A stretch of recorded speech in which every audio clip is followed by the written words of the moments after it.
عَمَّ يَتَسَاءَلُونَ عَنِ النَّبَإِ الْعَظِيمِ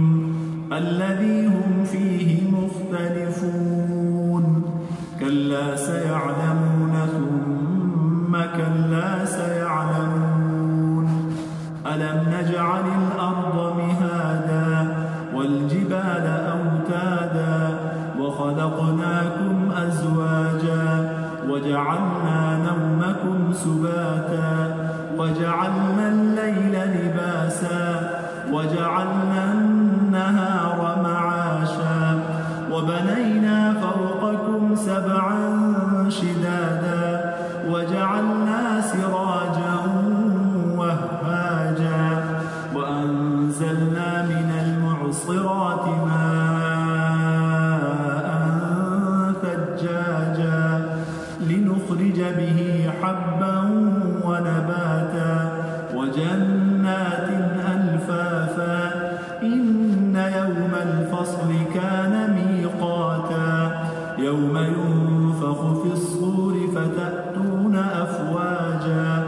وَفُتِحَتِ السَّمَاءُ فَكَانَتْ أَبْوَابًا وَسُيِّرَتِ الْجِبَالُ فَكَانَتْ سَرَابًا إِنَّ جَهَنَّمَ كَانَتْ مِرْصَادًا لِلطَّاغِينَ مَآبًا لَابِثِينَ فِيهَا أَحْقَابًا لَا يَذُوقُونَ فِيهَا بَرْدًا وَلَا شَرَابًا إِلَّا حَمِيمًا وَغَسَّاقًا جَزَاءً وِفَاقًا إِنَّهُمْ كَانُوا لَا يَرْجُونَ حِسَابًا وَكَذَّبُوا بِآيَاتِنَا كِذَّابًا وَكُلَّ شَيْءٍ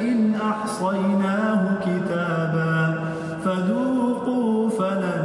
نَّزِيدَكُمْ إِلَّا عَذَابًا